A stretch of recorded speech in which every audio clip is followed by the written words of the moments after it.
À Abidjan, la médiature évangélique de Côte d'Ivoire a tenu une grande rencontre nationale placée sous le signe de la paix, la cohésion sociale et de la responsabilité citoyenne. C'était le mercredi 22 octobre 2025. Nous, en tant que chrétiens des églises évangéliques de Côte d'Ivoire, pour ces élections 2025, nous nous sommes réunis ce matin, d'abord avec toute l'équipe pastorale,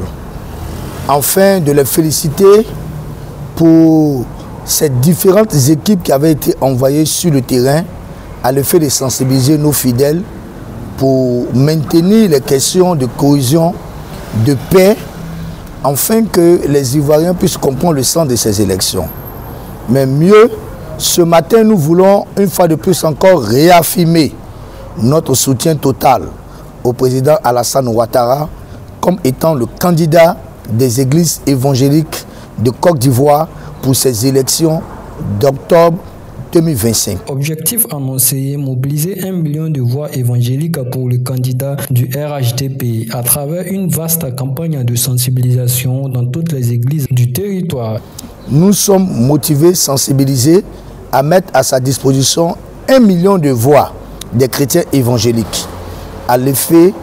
de pouvoir, n'est-ce pas, soutenir sa candidature pour ces élections. Mais mieux, nous envoyons des missions dès maintenant à travers tout le territoire ivoirien afin que les pasteurs soient des acteurs de paix,